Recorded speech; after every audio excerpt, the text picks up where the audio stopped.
Welcome back to this edition of Grizzlies Daily. I'm your host Malik, and before we get into this episode, I just want to kind of start off different.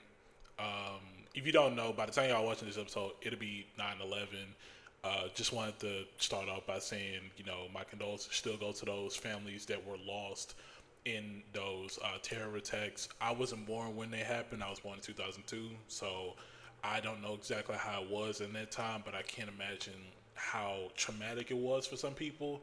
And there's some people that still are affected by 9/11 to this day. So, um, nearly 25 years later, just want to, just send my condolences to people and just, make sure we never forget, what happened that day and, just really just remember the lives that were lost. So that's just how I wanted to start this off because it's a very big day, and I know somebody who's watching this might be impacted by 9/11. So my heart goes out to you and everyone else that was affected by that. So that's just how I wanted to start this off real quick. But let's switch gears.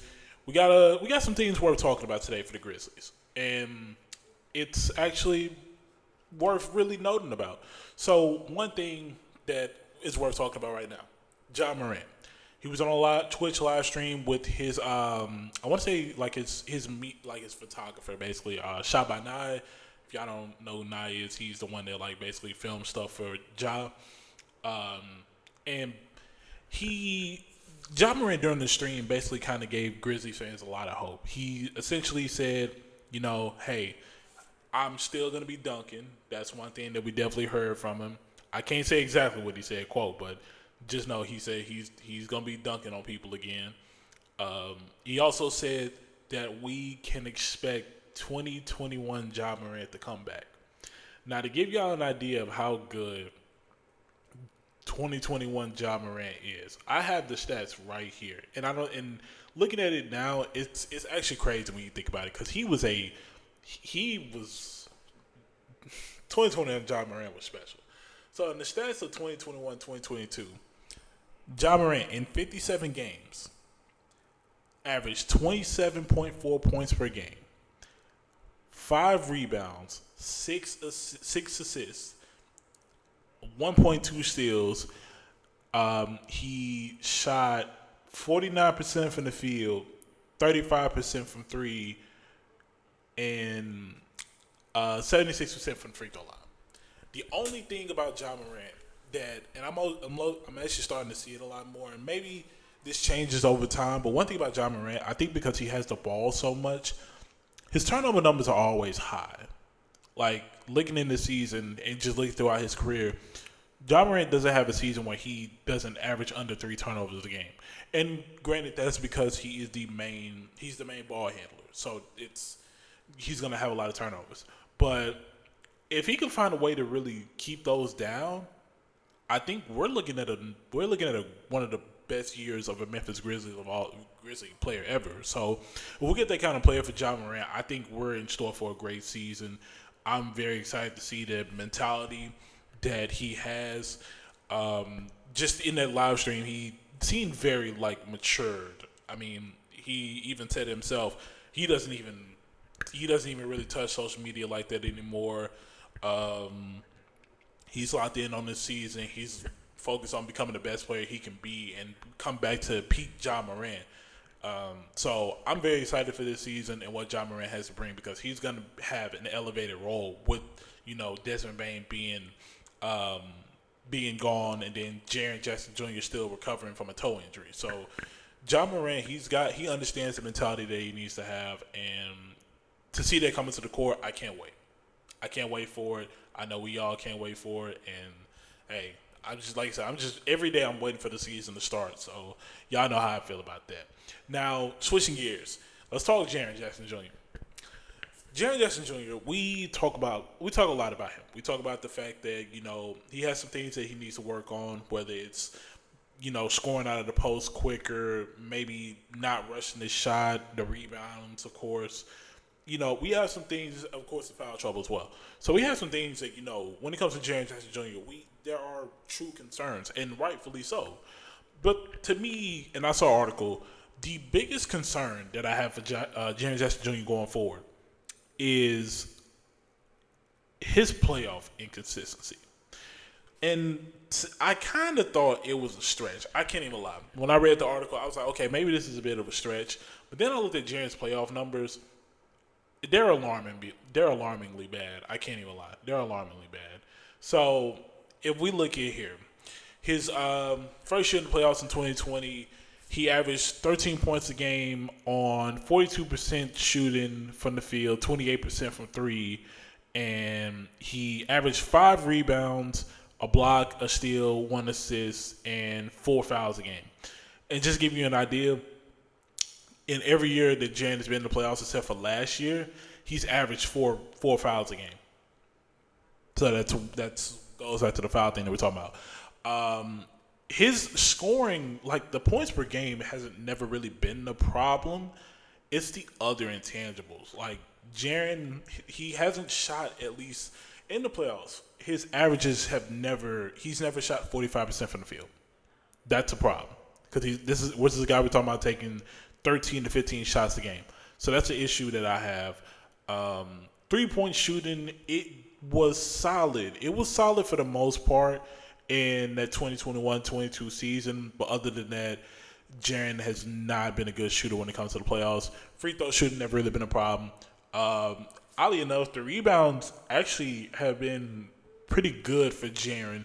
Now, I don't know if that's because of the sample size of games that are in the playoffs, but rebounding number-wise, it actually hasn't been a big problem for him as much as we talk about it. But it's just Jaren needs to – I don't know what needs to happen. I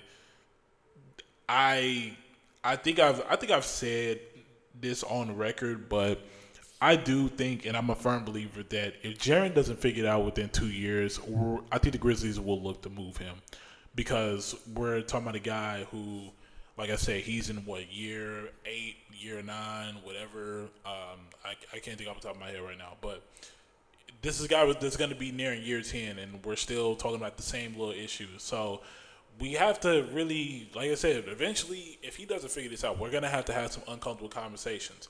And I think the part that really makes it uncomfortable for me is the fact that Jaren can't really fix this issue in the regular season. This is something that we have to wait until the playoffs to see. So that's really like a big concern for me, is the fact that he can't even work on this in the playoffs. You can't work on consistency in the regular season. So come time for the playoffs, you just got to be ready. And clearly Jaren hasn't been ready. And that's something that, as Grizzlies fans, we're going to be worried about. And I don't want that to be the downfall of playoff runs, because it had, quite frankly, it has in the past. So something to really look out for. Something else to look out for. We talked about Cedric Coward. We talked about G.G. Jackson. We talked about Vince Williams Jr. We talked about all these guys even Scottie Pippen Jr. We talked about all these guys who could bring a sense of a spark coming off the bench. One guy that I've been sleeping on when it comes to that is Javon Small.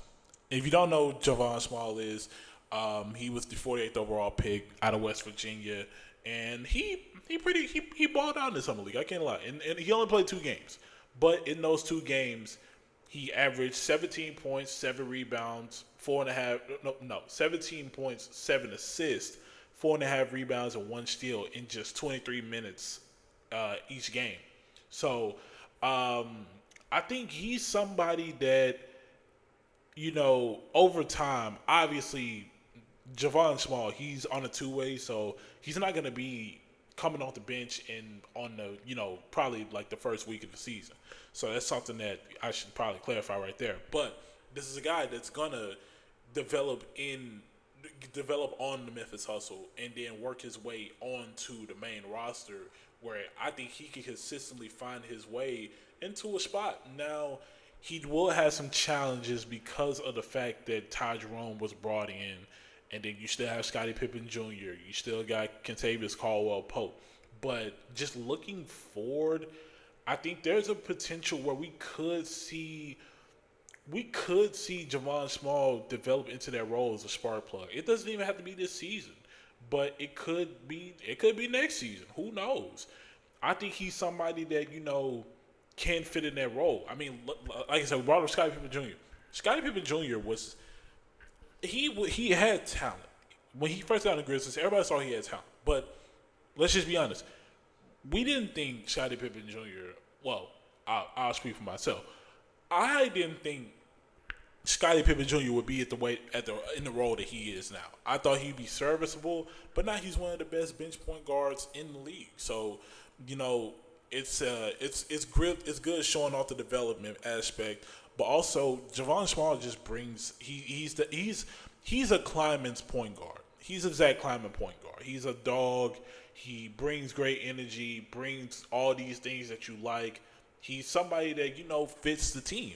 And like I said, this is a time where the Grizzlies are trying to figure out their identity. So if Javon Small can play a role in figuring out the identity, we're talking a different ball game. We're talking a different ball game in his future and the future of others. I say it every day, and I'm warning y'all right now. There are going to be some uncomfortable conversations about some of your favorite players on that team. So be ready. And I'm just saying, hey, you never know what's going to happen. But I think Javon Small, he has the right tools to develop into a key piece for the team. And, the Grizzlies, they're a team that, that always catches people off guard. So we may not know what to expect, but I'm here for it. Now, before we get out of here, we got to talk about John Konchar. And I'm going to look in the camera when I say this because I've said it before multiple times. Make sure my audio is working good. Were you good? I will be highly surprised if John Konchar is still on this team by the trade deadline. And it's funny that I say this because the very next day that I said that yesterday, an article comes out from BillStreetBears.com saying the Grizzlies may have to let John Konchar ride out his contract at the end of the year, which is very ironic. But the reason that they have for that is actually very valid. So the reason they say is because, just being honest, he doesn't really – oh, I'm sorry, my bad. Konchar has 2 years remaining on his contract. I didn't know that. I thought he had 1 year left. All right. That changes things. So when it comes to Konchar, the reason that they said this is because the Grizzlies have been trying to find a deal for Konchar for years now. It was when they were trying to find a deal for Dorian Finney-Smith, fell through. Cam Johnson fell through. Even with the Miami Heat, it fell through. Teams want Konchar, but I think the Grizzlies are in a position where they don't want to give Konchar to somebody else and not get the value that he is. Now, the value that teams see in him, I don't know because I'm not a GM. So, I mean, you can definitely get something for Konchar, but you also take the risk, and I think the Grizzlies took the risk in keeping Konchar, which in hindsight wasn't really a great decision because you have to think about it. John Konchar is about to be 30 years old. So he's a veteran that could serve on somebody's team, but at the same time, he doesn't really have anything that just stands out. I'm sorry, but Konchar isn't somebody that, you just look at it and it's like, oh, he's going to impact the game. I used to think that, but I think the Grizzlies took the gamble on him compared to other people, and it hurt them in the long run. I mean, you look at guys like DeAnthony Melton. I still think that was a terrible decision to trade DeAnthony Melton. So you got that. You let go of Kyle Anderson. These are just a few names that I think the Grizzlies dropped the ball on in hopes that Konchar was going to work out for them, and in hindsight, it did. You live, you learn from your mistakes, but I think the Grizzlies, if they really want to move on from Konchar, you just got to bite the bullet. You might have to bite the bullet, take a lesser deal for him if you really want to just get off his contract and move on from him, because he's just going to sit on the bench more likely, especially with this new lineup. So there's no telling what to expect when it comes to Konchar, but like I said, I truly think he gets moved this season if they have the opportunity. I think he's just going to get included into a bigger deal because there's no way you can get Konchar for a one-on-one deal. I just don't think it happens, and you still get value for him. You have to include him in a package deal if you're trying to acquire somebody. So we'll just have to wait and see. You heard it here first. I think Konchar's time on the Grizzlies is probably up this season, but we've seen crazier things. I've seen crazier things. I can't say too much. Once again, I'm not the GM. I'm just a fan like y'all. So that's gonna wrap this up for this edition of Grizzlies Daily. Real quick, just want to say I saw the comments. This flag will be changed. I promise y'all. This flag will be changed. I actually work in the team store in the Grizzlies Den, the FedEx Forum team shop. I will change this flag, y'all. I promise. I seen the comment. I'm trying. So I'm gonna change that out. Another thing, I really don't have much. Like I said, y'all think I be playing. I read these comments. I read them. So be nice. But that's really all I got. And like I said, as far as making these videos and advancing them to be better, I am working on that right now. I'm just trying to figure out how to figure some things out, tweak some things, so that way, y'all aren't just looking at me talk. You got something else to look at while I'm talking. So I'm working on it. Trust me, once I figure it out, y'all will see a huge difference in these videos. And I promise you, they're going to come out way better. So if you like this video, make sure to like, comment, subscribe, turn on post notifications. If you enjoyed the video, next edition of Grizzlies Daily, I'll be signing off.